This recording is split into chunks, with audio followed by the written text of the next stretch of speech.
Hello दोस्तों, स्वागत है आप सभी का हमारे यूट्यूब चैनल टेक्निकल जेके में। दोस्तों, आज हम जानेंगे ब्रह्मांड के कुछ रहस्यों के बारे में। ऐसा विश्वास किया जाता है कि ब्रह्मांड की उत्पत्ति लगभग 15 अरब साल पहले घने गर्म बूंद के रूप में शुरू हुआ था। इस अवधि के दौरान ब्रह्मांड केवल हाइड्रोजन और हीलियम की एक छोटी राशि से निर्मित था। साथ ही कोई तारे और ग्रहों का उस समय किसी भी प्रकार का कोई अस्तित्व नहीं था। जब यह ब्रह्मांड 100 मिलियन साल पुराना हुआ तो तारों का उद्भव हुआ, जिसमें केवल हाइड्रोजन गैस ही स्थित था। लगभग इसी प्रक्रिया से 4.5 अरब साल पहले सूर्य की उत्पत्ति की शुरुआत हुई थी। बिग बैंग थ्योरी के अनुसार जॉर्ज लेमेत्रे ने ही ब्रह्मांड की उत्पत्ति के संदर्भ में एक सिद्धांत का प्रतिपादन किया था, जिसे बिग बैंग सिद्धांत कहा जाता है। दोस्तों, बिग बैंग सिद्धांत के द्वारा ही ब्रह्मांड की उत्पत्ति और ब्रह्मांड के विस्तार की परिकल्पना प्रमाणित है। अतीत में ऐसा माना जाता है ब्रह्मांड सघन और गर्म था। पूरा ब्रह्मांड एक छोटे से बिंदु के अंदर समाहित था और इसी से पूरे ब्रह्मांड का उद्भव माना जाता है। ब्रह्मांड के प्रारंभिक विस्तार के बाद ब्रह्मांड के जमने की प्रक्रिया की शुरुआत हुई, जिसकी वजह से सब एटॉमिक कणों की रचना हुई। ये सब एटॉमिक कण इलेक्ट्रॉन, प्रोटॉन और न्यूट्रॉन से मिलकर बने हुए थे। कणों की बहुलता के कारण ही बाद में हाइड्रोजन का निर्माण हुआ और बाद में हीलियम और लिथियम का निर्माण भी संभव हुआ। इन्हीं कणों के बाद में संगठित होने की वजह से तारों और ग्रहों का निर्माण संभव हुआ। इसमें मौजूद भारी पदार्थों का ही तारों या सुपरनोवा के अंदर विश्लेषण हुआ और इनके बनने में भी इन प्रक्रियाओं की भूमिका रही। इसलिए बिग बैंग सिद्धांत ब्रह्मांड की प्रारंभिक स्थिति की व्याख्या नहीं करता, लेकिन इसके यह ब्रह्मांड के सामान्य विकास का वर्णन अवश्य करता है। यह एडविन हब्बल थे, जिन्होंने वर्ष 1929 में यह बताया कि सभी गैलेक्सी एक दूसरे से सिकुड़ रहे हैं।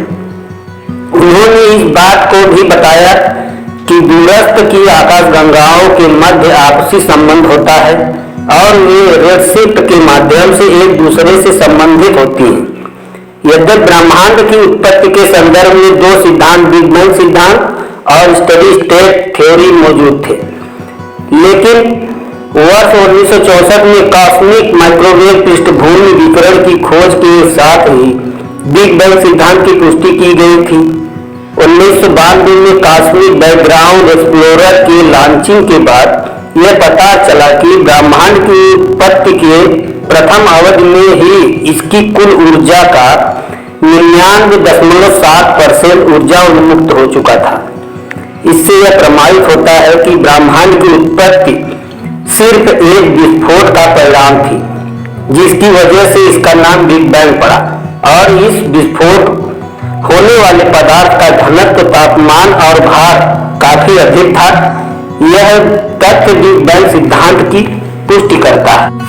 दोस्तों, पृथ्वी जो हमारा घर है, जहां हम मनुष्यों ने कई पीढ़ियां बिताई हैं, जिसने कई करोड़ सालों से जीवन को अपने अंदर आश्रय दिया है और आज भी देता आ रहा है। वैज्ञानिक के अनुसार पृथ्वी पर जीवों के करीब 87 लाख प्रजातियां रहती हैं, जिसमें से केवल 15% प्रजातियां को ही हमने आज तक खोजा है। लेकिन आखिरकार ये सारे जानवर आए कहां से थे? आखिर धरती पर जीवन की शुरुआत कैसे हुई थी? इसे जानने के लिए हमें समय में पीछे जाना होगा, उस समय जब धरती अपनी शुरुआती अवस्था में थी, आज से करीब 4.5 अरब साल पीछे। दोस्तों, आज से करीब 4.5 अरब साल पहले चट्टान का एक विशाल सा गोला जो तारों का चक्कर लगा रहा था, इस पर जीवन का नामो निशान तक नहीं था। इस वक्त पृथ्वी लगातार आसमान से छोटे छोटे चट्टानों की बरसात हो रही थी, काफी लंबे समय तक यह प्रक्रिया चलती रही। इसके बाद चट्टान के इस विशाल से गोले ने एक ग्रह का रूप ले लिया। ये वही ग्रह है जहां आज हम रहते हैं। इनके अंदर जमी हुई बर्फ की क्रिस्टल थी जिसने हमारी धरती पर समुद्र का निर्माण किया और साथ ही धरती के वातावरण में नाइट्रोजन गैस भी लेकर आया। धरती का धरातल अभी पूरी तरह से जहरीले गैसों से भरा हुआ था। यहाँ वायुमंडल में ऑक्सीजन था ही नहीं और धरती चारों तरफ से समुद्र से घिरा हुआ था। करीब 3.5 अरब साल पहले हमारी धरती में एक बार फिर से उल्कापिंडों की बारिश शुरू हुई, पर अब की बार ये पिंड अपने साथ केवल पानी ही नहीं लाए थे, बल्कि ये कुछ बेहद अनमोल चीज लेकर आए थे जो धरती को जीवन देने वाला था। यह पिंड अपने साथ खनिज और मिनरल्स लेकर आए थे, परंतु यहाँ समुद्र की गहराई में तापमान बहुत ही कम था। यहाँ सूरज की रोशनी पहुंच नहीं सकती थी, लेकिन यहाँ समुद्र की गहराई में भी छोटे छोटे प्राकृतिक चिमनी थे जो पानी को गहराई में भी गर्म रख रहे थे और यहीं पर जीवन का पहला बीज पनपा। ये एक प्रकार के बैक्टीरिया थे। ये बैक्टीरिया समुद्र में बहुत ही तेजी से बढ़ने लगे। अब ये पानी पूरी तरह से सूक्ष्म एक कोशिकीय जीवों से भर गया। आज से करीब 3.5 अरब साल पहले समुद्र के अंदर इन बैक्टीरियाओं की संख्या इतनी बढ़ गई कि यह आपस में जुड़कर पत्थरों जैसे संरचनाओं में बदल गए थे। यह एक चट्टान अपने आप में बैक्टीरिया की पूरी बस्ती थी। ये बैक्टीरिया सूरज की रोशनी को भोजन में बदलते थे। इन सूक्ष्म जीवों ने धरती पर एक सबसे अनमोल चीज का निर्माण किया था जो धरती में जीवन को पनपने के लिए सबसे ज्यादा महत्वपूर्ण था और वास्तव में इसके बिना धरती पर कोई जीव जीवित नहीं रह पाता। करीब 2 अरब सालों तक पृथ्वी के वायुमंडल में ऑक्सीजन की मात्रा लगातार बढ़ती रही। धरती पर केवल छोटे छोटे द्वीप थे जो चारों तरफ से पानी से घिरे थे, मगर अब धरती के कष्ट में हलचल होने लगी। इससे धरती की सतह कई सारे टुकड़ों में टूट गई।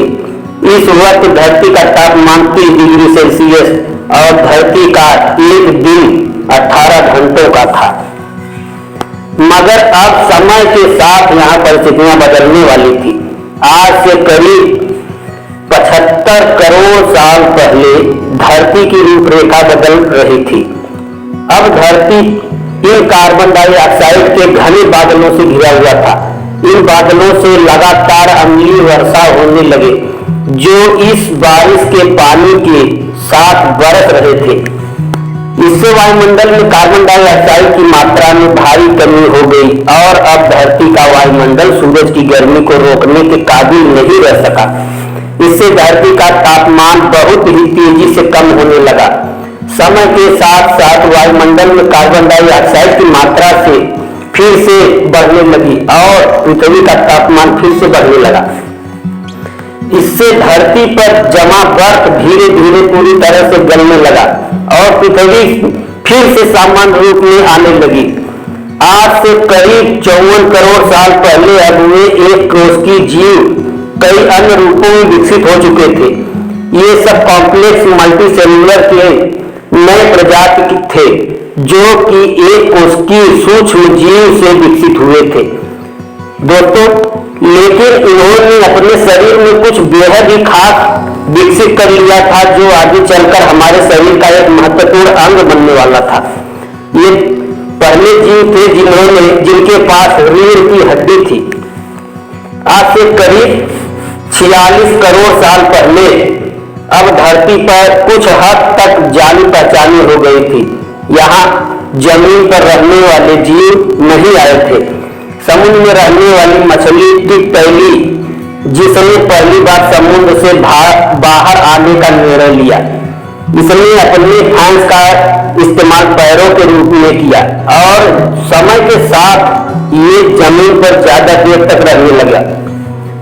जिससे इसके अंग काफी विकसित हो गए। करीब 1.5 करोड़ साल पहले विकास क्रम के बाद ये जानवर अब पूरी तरह से जमीन में रहने लायक बन चुके थे। आज से करीब 36 करोड़ साल पहले ये पूरी तरह से विकसित हो चुके थे और अब यह पूरी तरह जमीन पर रहने वाले जीव बन गए थे। ये ही वो जीव थे जो आगे चलकर डायनासोर में बदल गए। दोस्तों, यहाँ से नई प्रजाति की शुरुआत हुई, लेकिन अब धरती का पूरा वक्त आने वाला था। समय के साथ जीवों की विकास प्रक्रिया जारी रहेगी, लेकिन साथ ही धरती का वातावरण भी बहुत तेजी से बदल रहा था।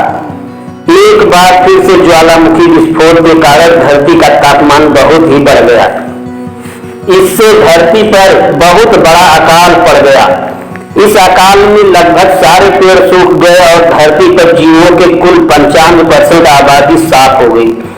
इस काल में 5% जीव ही जिंदा बच पाए, जिन्होंने जिंदा रहने के लिए कुछ भी खाना शुरू कर दिया और गर्मी से बचने के लिए जमीन के अंदर रहने लगे।